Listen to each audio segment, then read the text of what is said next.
Gate की biasing कैसे होती है इसको समझने के लिए हमें इस आईसी पे आना होगा। ये आईसी एक कॉमन आईसी है जिसका नंबर है UC3842। तो फ्रेंड्स, मल्टीटेक में आपका बहुत बहुत स्वागत है। दोस्तों, मैं सबसे पहले आपको बताना चाहता हूं कि मल्टीटेक ये पहला भारत का इंस्टीट्यूट है जो सर्किट लेवल पे और स्कीमेटिक डायग्राम के ऊपर बताता है, साथ साथ में आपको प्रैक्टिकल, यानी प्रैक्टिकल के साथ स्कीमेटिक डायग्राम पर हम लोग समझेंगे। आज मैं आपसे डिस्कस करने जा रहा हूं ई बाइसिकल का चार्जर के बारे में कि उसका फंक्शन क्या है, उसकी वर्किंग क्या है दोस्तों। तो आइए दोस्तों, मैं यहाँ पर बोर्ड पे एक सर्किट डायग्राम बना चुका हूँ, इसके एक्सप्लेन करने जा रहा हूँ। इसके एक एक कंपोनेंट के बारे में मैं आपको बताने जा रहा हूँ दोस्तों। तो सबसे पहले 220 वोल्ट AC हम इनपुट कराते हैं पावर लीड के द्वारा। ये ट्रैक लाइव और ये दूसरा न्यूट्रल का ट्रैक होता है। उसके बाद एक फ्यूज लगा, इसे कहते हैं फ्यूज। फ्यूज एक इलेक्ट्रॉनिक्स का सबसे वीकेस्ट कंपोनेंट होता है, जो जैसे ही एम्पियर इसका बढ़ता है तो ये फ्यूज ब्लोन ऑफ हो जाता है। ये लगभग 2 एम्पियर का फ्यूज लगा होता है। सपोज दैट अगर ये सर्किट किसी भी कारण से 2 एम्पियर से अधिक करंट खींचता है तो फ्यूज ब्लोन ऑफ हो जाता है और ये सर्किट ब्रेक डाउन हो जाती है, जिससे हमारा सर्किट बच जाता है। उसके बाद न्यूट्रल के ट्रैक में एक NTC लगा है। NTC एक विशेष प्रकार का रेसिस्टर होता है जिसका पूरा नाम नेगेटिव टेम्परेचर कोएफिशिएंट होता है। अब होता क्या है कि जैसे कि ये सर्किट ओवर गर्म होने लगा या ब्रिज ओवर गर्म होने लगा तो ये विशेष प्रकार का रेसिस्टर का वैल्यू डाउन होने लगता है। एक समय ऐसा आता है कि डाउन होते होते ये 0 ओम की तरफ आ जाता है और ये ब्रेक डाउन हो जाता है और इस तरह से सर्किट बच जाता है। यानी हम कह सकते हैं कि ये दोनों के दोनों यानी फ्यूज और NTC एक तरह से प्रोटेक्शन का कार्य करता है। अब ये 220 वोल्ट AC इस पॉइंट पर आया है। ये ब्रिज डायोड है, ब्रिज सर्किट है। इसके एनोड और कैथोड जंक्शन पर AC आया और इस पर भी दूसरे टर्मिनल पर भी AC आता है। जब ये AC आता है तो ये ब्रिज डायोड उसे DC में कन्वर्ट कर देता है। कैसे करता है ये समझते हैं। जैसा कि आपको पता है कि अल्टरनेटिव करंट एक पर मान लीजिए कि एक 50 साइकिल के अंदर 2 बार ये ऑन ऑफ होता है, तो मान लीजिए कि इसमें पॉजिटिव साइकिल आया तो इस पे क्या आएगा उस समय माइनस। तो जब पॉजिटिव साइकिल आएगा तो ये डायोड काम करेगा और यहाँ पे प्लस बना देगा, और फिर जब नेगेटिव साइकिल इस पे आएगा तो ये डायोड काम करेगा और आपको यहाँ पे माइनस बना देता है। इस तरह से अब जब दूसरी साइकिल ड्यूटी चेंज होगी तो ये माइनस हो जाएगा और ये प्लस। जैसे ही माइनस होगा तो अब ये डायोड रिवर्स डायरेक्शन में काम करेगा और यहाँ पर माइनस बन जाएगा, और फिर क्योंकि अब ये प्लस बन चुका है तो अब ये डायोड काम करेगा और ये डायोड जब ऐसे फॉरवर्ड डायरेक्शन में काम करेगा तो ये डायोड प्लस बना देगा। इस तरह से 1 सेकेंड में 25 बार प्लस बनता है और 25 बार माइनस। और जब ये प्लस माइनस बार बार होता है तो हमें यहाँ पर क्या मिल जाता है, लगभग 311 वोल्ट DC। 311 volt DC। अब आपका सवाल ये होता है कि 220 वोल्ट AC देते हैं तो 311 वोल्ट कैसे बन जाता है। तो इसको एक छोटा सा मैथ होता है, एक फॉर्मूला है √2 का। √2 का इक्वल होता है, यानी इसको अगर हम कैलकुलेट करेंगे तो इसका वैल्यू निकलता है 1.414, यानी लगभग 1.5 गुना वोल्टेज बढ़ जाता है। इसलिए हमें यहाँ पे 311 वोल्ट मिलने लगता है DC। अब ये 311 वोल्ट DC, जिसे हम सिंपल कहते हैं कि 300 वोल्ट DC आता है। ये सबसे पहले ये ट्रांसफार्मर है जिसे SM ट्रांसफार्मर कहते हैं। SM ट्रांसफार्मर का पूरा नाम होता है स्विच मोड ट्रांसफार्मर, यानी एक ऐसा ट्रांसफार्मर जो स्विचिंग के अनुरूप काम करता है, इसलिए इसे स्विच मोड ट्रांसफार्मर कहा जाता है। तो ये 311 वोल्ट DC या 300 वोल्ट DC सबसे पहले ये प्राइमरी वाइंडिंग में जाता है। ये प्राइमरी वाइंडिंग से होता हुआ एक मॉसफेट के ड्रेन पे पहुंचता है। ये ड्रेन है। इस मॉसफेट को स्विचिंग मॉसफेट कहा जाता है, यानी इस मॉसफेट को क्या बोलेंगे? Switching MOSFET. और स्विचिंग मॉसफेट क्यों कहते हैं? क्योंकि ये लगातार स्विचिंग करता है, तो इस तरह से ड्रेन की बाइसिंग हो जाती है। अब जैसा कि आपको पता है कि किसी भी मॉसफेट को अगर हम ड्रेन की बाइसिंग कर दें तो वो काम नहीं करेगा, उसकी गेट और सोर्स की भी बाइसिंग करनी हो। तो सोर्स की बाइसिंग एक बहुत ही कम वैल्यू के रेसिस्टर से किया जाता है, जिसे इस तरह से ग्राउंड से या फ्लोटिंग ग्राउंड से जोड़ दिया जाता है। इस तरह से सोर्स की बाइसिंग हो गई। अब गेट की बाइसिंग कैसे होती है, इसको समझने के लिए हमें इस आईसी पे आना होगा। ये आईसी एक कॉमन आईसी है जिसका नंबर है UC 3842। ये पावर ऑसिलेटर आईसी होता है और इस पावर ऑसिलेटर आईसी को सबसे पहले सप्लाई देना होगा। तो आइए देखते हैं कि सप्लाई कैसे आई है। सबसे पहले ये सप्लाई, ये 300 वोल्ट डीसी जो बन चुका है, इस टाइप से आ रहा है, क्योंकि यहाँ पे 300 वोल्ट होता है और इसे चाहिए 15 वोल्ट, इसे चाहिए 15 वोल्ट डीसी। तो हमें एक रेसिस्टर लगाना होगा। तो ये रेसिस्टर क्या करता है? उसे रेसिस्ट कर देता है, और रेसिस्ट करके हमें यहाँ पे 15 वोल्ट डीसी दे देता है। और इस प्रकार से ये 15 वोल्ट डीसी इसके पिन नंबर 7 पर पहुंच जाती है, पिन नंबर 7 पे पहुंच जाती है। अब सवाल ये उठता है कि 15 वोल्ट डीसी जब यहाँ पहुंच चुकी है तो ये कैपेसिटर क्या कर रहा है और ये रेसिस्टर कैपेसिटर, ये दोनों क्या कर रहे हैं? यानी ये पोलराइज्ड कैपेसिटर है, ये नॉन पोलराइज्ड कैपेसिटर। इन दोनों का काम समझते हैं, क्योंकि ये जब हम रेसिस्ट करते हैं वोल्टेज को तो यहाँ पर एम्पियर भी कुछ न कुछ डाउन हो जाता है, तो उसको क्या करता है? ये मेंटेन।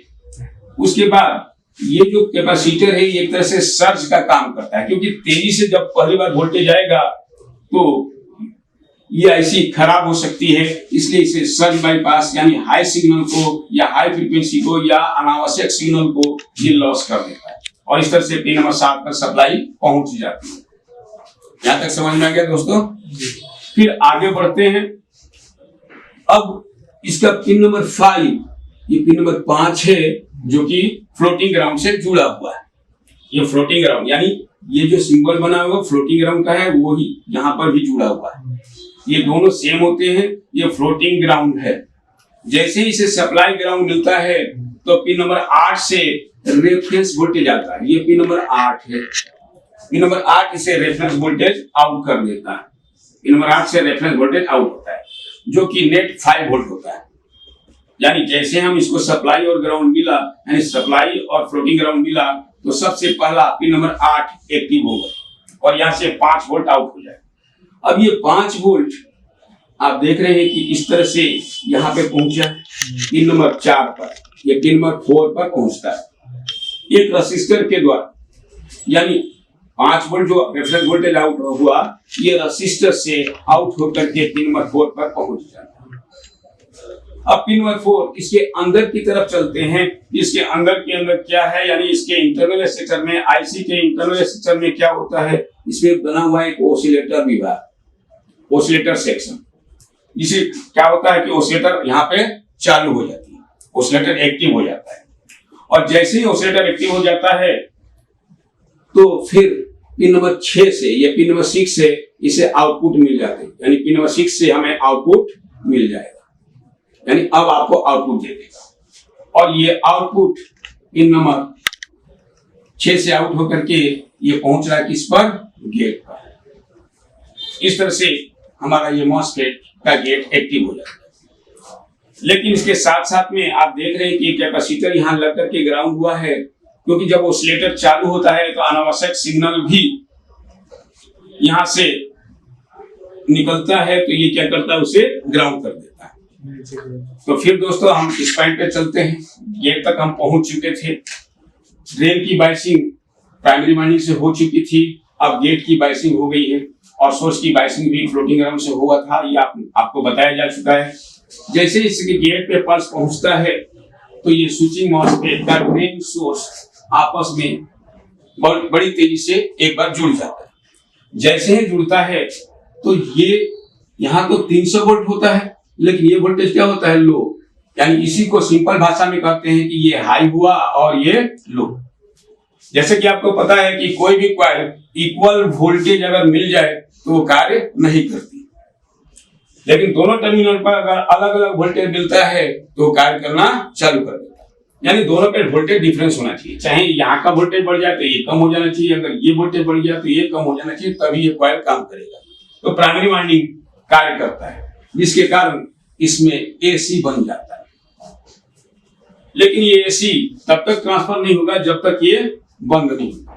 तो इसे बंद करने के लिए फिर से दूसरा पल्स इस पिन नंबर 6 से निकलता है, यानी पहला पल्स हाई निकलेगा और दूसरा पल्स लो निकलेगा। जैसे लो निकलेगा तो यहाँ पे ये इसका गेट लो हो जाएगा, और जब लो हो जाएगा तो ड्रेन क्या हो जाएगा, हाई।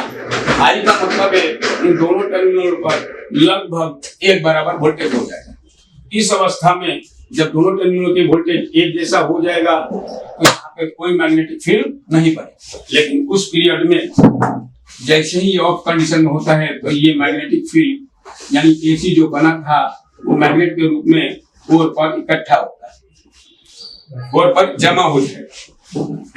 अब ये अभी भी ट्रांसफर नहीं हुआ सेकेंडरी में, तो इसके लिए फिर से दोबारा से ऑन पल्स आएगा, दोबारा से ऑन पल्स आएगा, फिर इसका गेट हाई होगा, ड्रेन लो होगा, और फिर ये वाला पॉइंट लो और ये हाई हो जाएगा, फिर से यहाँ पर एसी बन जाएगा। और फिर जैसे ही ऑफ होगा तो ये दोबारा मैग्नेट फील्ड इस कोर पर इकट्ठा होगा, जो पहला मैग्नेट फील्ड जमा हुआ था अब वो इसके कोर में कोर से पास करके कॉइल में गिर जाएगा, जिसके कारण यहाँ पर एसी बन जाएगा। और ये प्रक्रिया 1 सेकंड में लगभग 18 से 20 हजार बार होता है, इसलिए हमें यहाँ पे लगातार एसी सेकेंडरी से प्राप्त होने लगती है। यहाँ तक समझ में आ गया ये सुनो।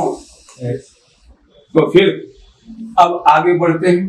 का काम क्या होता है, जब ये प्राइमरी वाइंडिंग में मैग्नेटिक फील्ड बनता है या एसी बनता है तो यहाँ पर भी एसी बन जाता है, और ये फीडबैक वोल्टेज एक डायोड के द्वारा जो एसी यहाँ पे प्राप्त हुआ है, ये डायोड क्या करेगा, डीसी में कन्वर्ट कर देता है, उसे डीसी में बदल देता है। फिर एक लो वैल्यू रेजिस्टर के द्वारा पहुंच जाता है पिन नंबर 7 पर। अब यहाँ पे सोचने वाली बात यह है कि पहले तो हमने 7 नंबर पिन पर वोल्टेज पहुंचाया ही था, तो फिर दोबारा से फीडबैक वोल्टेज देने की क्या जरूरत है। ऐसा इसलिए किया जाता है क्योंकि मान लीजिए कि अगर इसका इनपुट वोल्टेज किसी भी कारण से कम हो जाता है तो पिन नंबर 7 का वोल्टेज कम होगा, क्योंकि इनपुट वोल्टेज कम तो डीसी कम, और डीसी कम तो सप्लाई इसकी कम हो जाएगी। तो ऐसी स्थिति में ये सोचा गया कि मान लीजिए अगर एसी वोल्टेज अगर कम हो जाता है तो इसकी सप्लाई अगर कम हो जाती है तो आउटपुट हमें कम मिलेगा, यानी सिग्नल कम मिलेगा, जिससे स्विचिंग कम होगी और आउटपुट भी कम होगी। लेकिन आप लोगों ने देखा होगा कि आजकल के जो चार्जर हैं उस पर हमें एक बराबर वोल्टेज मिलता है, चाहे इनपुट कम हो या ज्यादा। तो मान लीजिए अगर कम हो जाता है तो क्या करता है कि ये फीडबैक वोल्टेज जो ये डायोड के द्वारा डीसी बना करके दिया गया है, ये इसे मेंटेन कर देता है, और इस तरह से पिन नंबर 7 की वोल्टेज हमें स्थिर मिलती है। और जब पिन नंबर 7 की वोल्टेज स्थिर मिली तो आउटपुट भी यानी पिन नंबर 6 से फ्रीक्वेंसी भी हमें एक जैसा मिलेगा, और स्विचिंग स्पीड भी सेम रहेगी, और आउटपुट भी हमें सेम मिलेगा। यहाँ तक समझ में आ गया सबको? अब बढ़ते हैं आगे। अब क्या होता है कि ये आपको एसी मिला और ये 2 डायोड पैरेलल में जोड़ करके इसे अनप्योर डीसी में बदला गया, और फिर ये कैपेसिटर्स उसे प्योर डीसी में बदल गया। जैसा कि आपको पता है कि कोई डायोड क्यों लगाते हैं, एसी को डीसी में बदलने, और एक कैपेसिटर उसे प्योर फिल्टर कर देता है। अब क्वेश्चन ये है कि 2 डायोड क्यों, 2 डायोड पैरेलल में क्यों जोड़ा गया? इसके मेन रीजन ये होते हैं कि एम्पियर को बढ़ा दें, यानी डायोड का एम्पियर बढ़ेगा, क्योंकि लोड अगर ज्यादा है, अगर मैं सिंगल डायोड लगाऊं, मान लीजिए कि यहाँ पर 3 एम्पियर का लोड है और हम 1 एम्पियर का डायोड लगाऊं तो क्या होगा, वो खराब हो जाएगा। इसीलिए यहाँ पे 2 डायोड पैरेलल में जोड़ा जाता है, जिससे इस डायोड का एम्पियर बढ़ जाता है। अब यहाँ तक समझ में आ गया आपको ये डीसी सर्किट? और यहाँ पे हमें क्या मिलने लगेगा, लगभग 24 वोल्ट डीसी। अब ये क्यों लगा हुआ है, इसका काम क्या है? ये लगा हुआ है डायोड के पैरेलल में, एक रेसिस्टर और एक कैपेसिटर। इसका मेन काम ये होता है कि किसी कारण बस मान लीजिए लोड पड़ा या सर्ज आया तो वो क्या करता है, उसे बाईपास कर देता है, इस कैपेसिटर से ग्राउंड कर देता है। तो अब आपके दिमाग में यह आ रहा होगा कि सर्ज क्या होता है।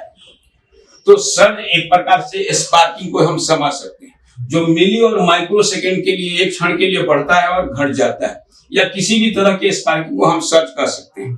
जैसे कि मान लीजिए ये चार्जर वाला पॉइंट बैटरी से आपने जोड़ा है और स्पार्किंग हो गई जोड़ते समय, तो वो सर्ज आ जाएगा, तो डायोड हमारा खराब हो सकता है।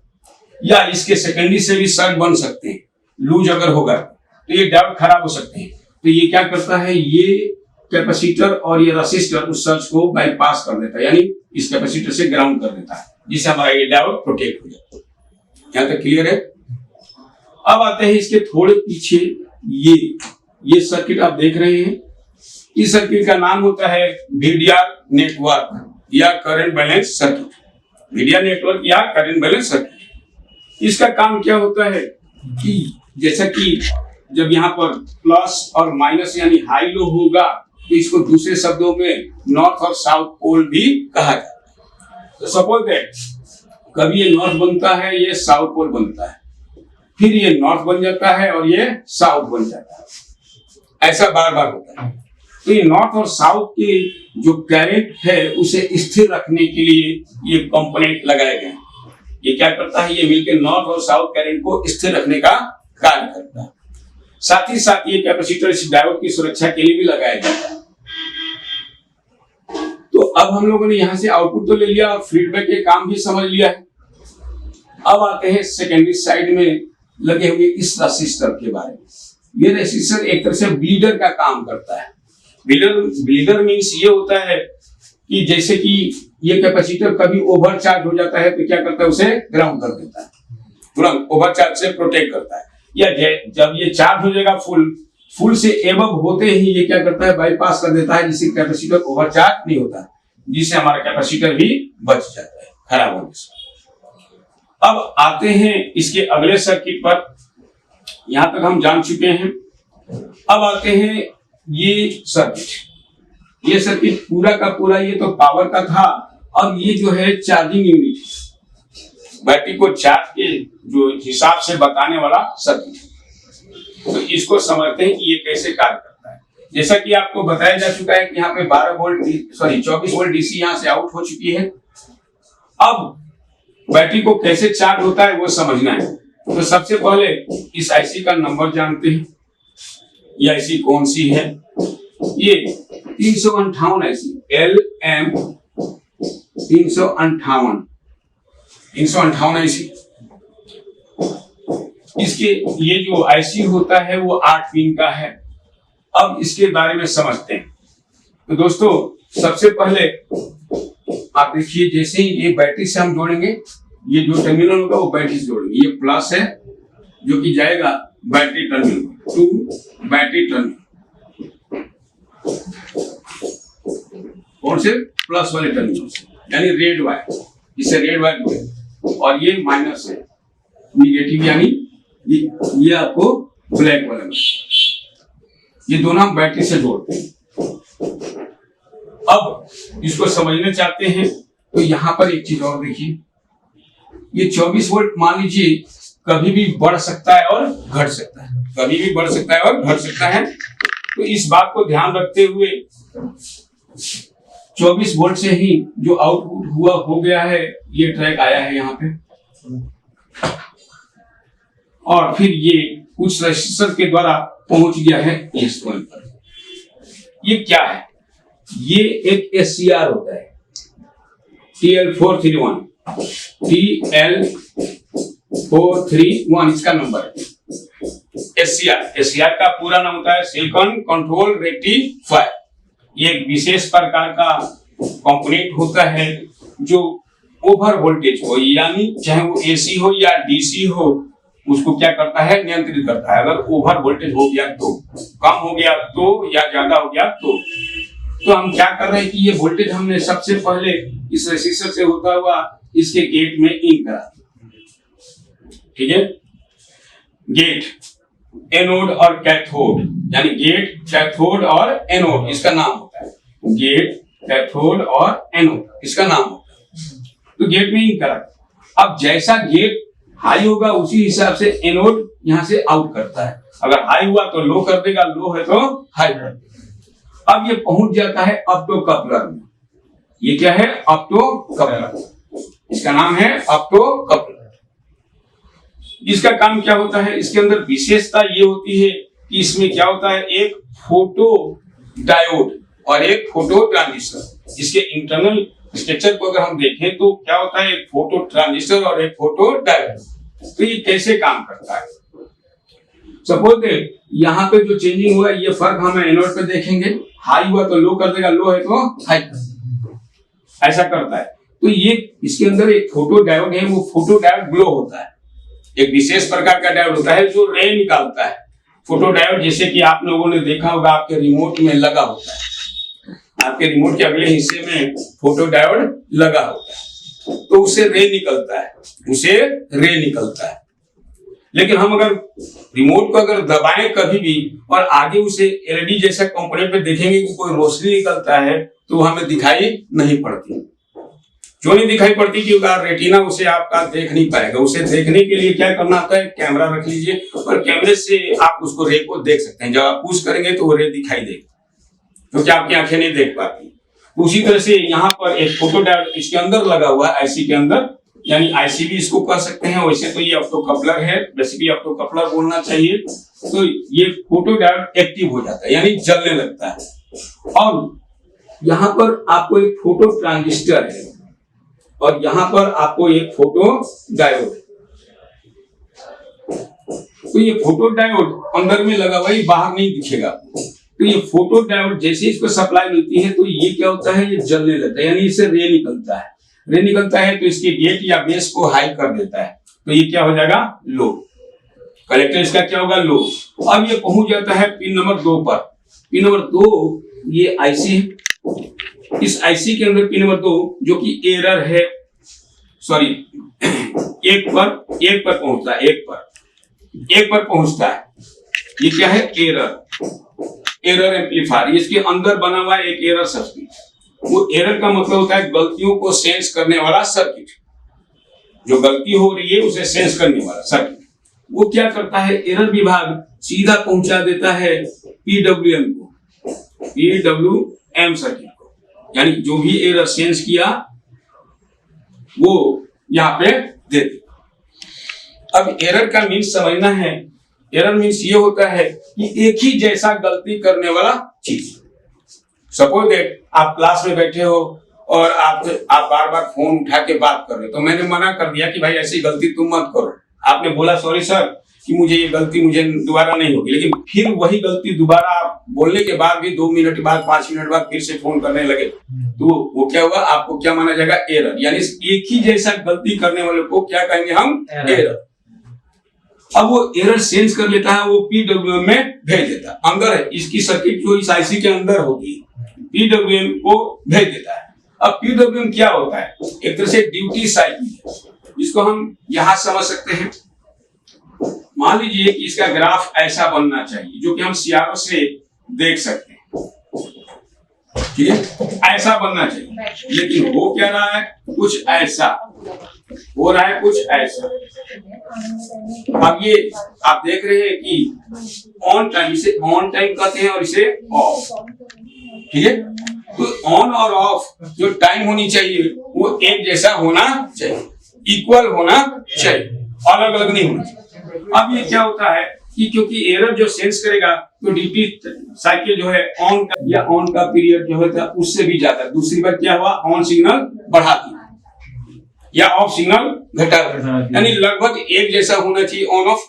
वो अगर घटता और बढ़ता है तो ये क्या करता है, पीडब्ल्यूएम से क्या करता है, एक जैसा बना देता, एक जैसा यानी इक्वल कर देता है, जिससे हमारी स्विचिंग स्पीड प्रॉपर हो। और इस तरह से आपको आउटपुट कंट्रोल हो जाता है, और आउटपुट जब कंट्रोल होगा तो आउटपुट भी कंट्रोल होगा। यहाँ तक समझ में आ गया। तो इस हिस्से को हमने पूरा कंप्लीट कर लिया है।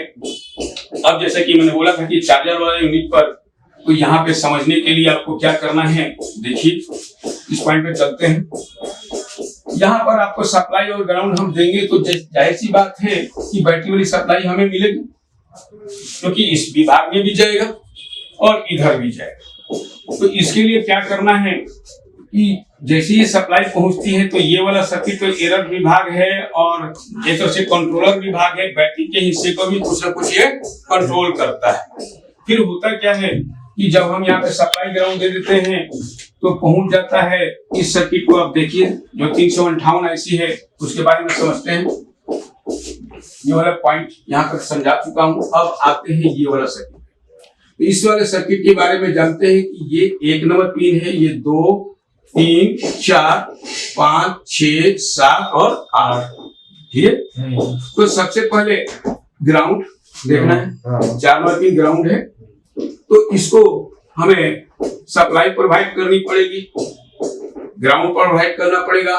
तो ये आपको देखिए ये निगेटिव वोल्टेज आया बैटरी का, ठीक है। रेसिस्टर से रेसिस्ट होकर के कितने नंबर पिन में पहुंचा है, ये हो गया 5, 6 नंबर पे पहुंच गया।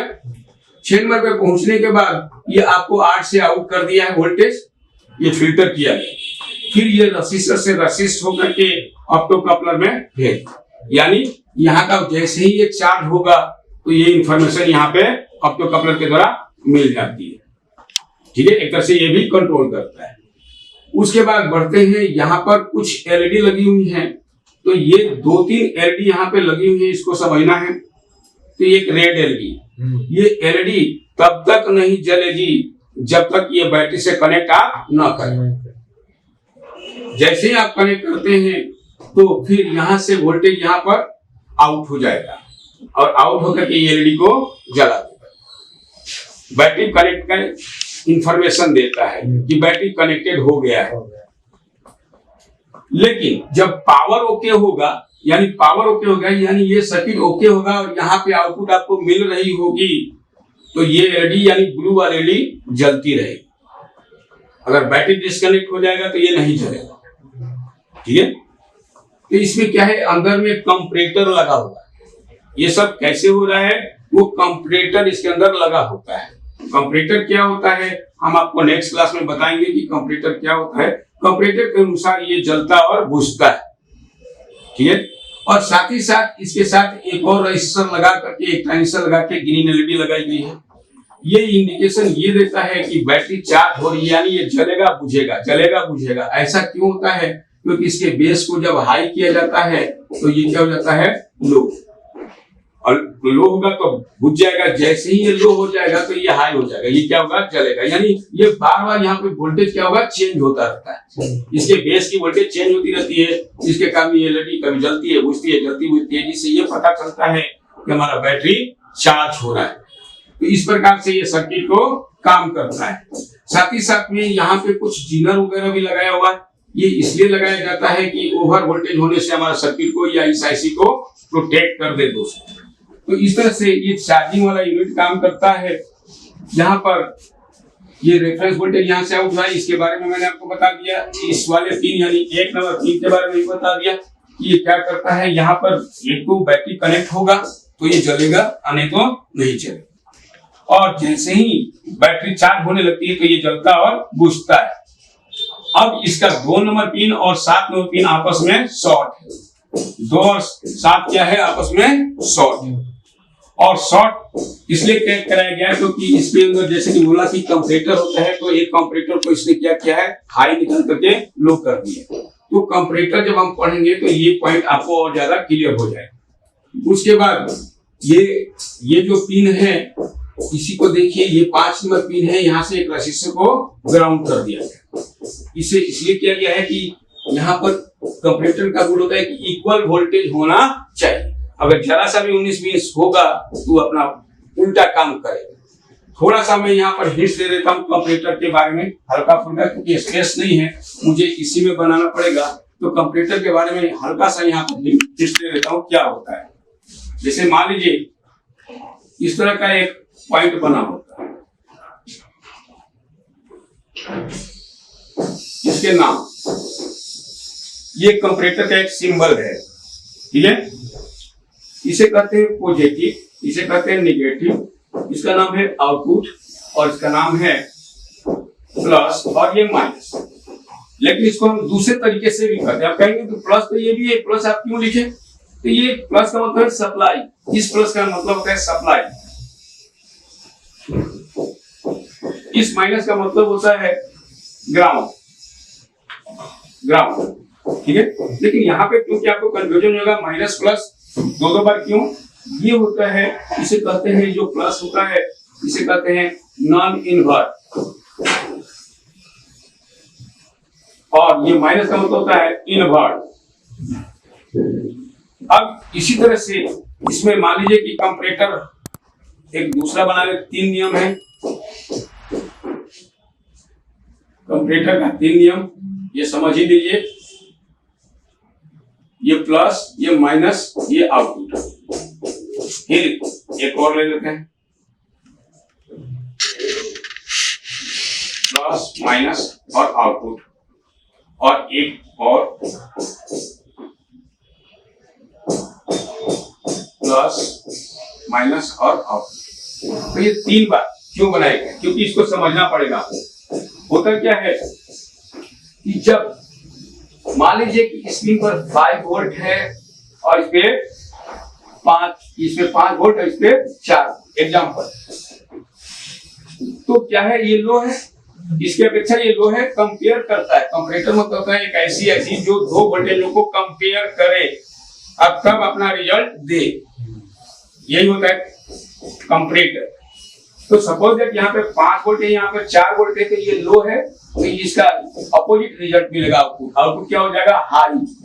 आउटपुट क्या हो जाएगा? हाई। उसी तरह से अगर मान लीजिए ये 4 वोल्ट है प्लस वाले पर, यानी नॉन इन्वर्ट पे, और इन्वर्ट पे 5 वोल्ट है, तो अब क्या है ये हाई, तो ये क्या कर देगा? लो आउटपुट, लो आउटपुट, यानी उल्टा काम किया। ये अगर आप कंसेप्ट याद रखेंगे तो ये चीज आप समझ सकते हैं कि वो एलईडी क्यों जलती है, बुझती है, कैसे करता है। फिर ये मान लीजिए कि इसमें प्लस पे 5 वोल्ट ही है और इसमें भी 5 वोल्ट ही है, यानी दोनों पर इक्वल है, तो नो आउटपुट, नो चेंज करते हैं, यानी कोई भी फर्क नहीं पड़ेगा। जैसा अगर हाई होगा उस समय तो वो हाई होगा, और लो होगा तो लो। इस प्रकार से ये कंपैरेटर वाला आईसी काम करता है और आपकी एलईडी जलती और बुझती। डिपेंड करता है कि उस समय कौन सा पिन हाई हुआ, कौन सा लो।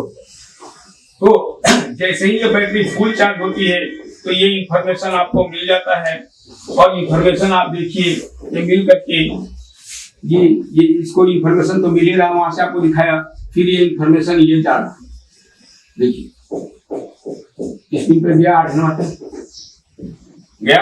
जैसे ही आपकी बैटरी फुल हो जाती है, जैसे ही बैटरी आपकी फुल हो जाती है, तो फिर क्या होगा, ये एलईडी जो जलती बुझ रही थी, ये वाली पॉइंट्स जो जल बुझ रही थी, ये भी जल जाएगी फुल। अब फुल जल जाएगी, ये जो यानी अब ये ना जलेगी ना बुझेगी, एकदम स्टील हो जाए, स्टील जलने लगे। बैटरी क्योंकि फुल हो गया, क्योंकि जैसे जैसे बैटरी चार्ज होता जाएगा इसका वोल्टेज क्या होता है? बढ़ जाता है। इसका वोल्टेज क्या होता है? बढ़ जाता है, और बढ़ने से ये हाई आउट कर देता है, और क्या होता है कि ये जलना बुझने वाला जो है फुल जल जाता है। अब फुल जल गया तो समझ लेना कि ये जो जल रही थी, बुझ रही थी, वो फुल जल गया, इसका मतलब ये बैटरी फुल चार्ज हो चुकी है। तो आई होप आपने ये कंप्लीट सर्किट को मैंने बता दिया है। थैंक यू वेरी मच दोस्तों। फिर मिलेंगे अगले वीडियो में, प्रैक्टिकल के साथ वाले वीडियो में। मुझे उम्मीद है कि आपको ये बहुत ही अच्छा लगा होगा, और मैं तो चाहता हूं कि एक बार आप लोग कम से कम विजिट करो और आओ, और एक बार कम से कम एक क्लास फ्री ऑफ कॉस्ट करके देखो। उसके बाद अगर पसंद आता है तो आप ज्वाइन करो। थैंक यू वेरी मच दोस्तों।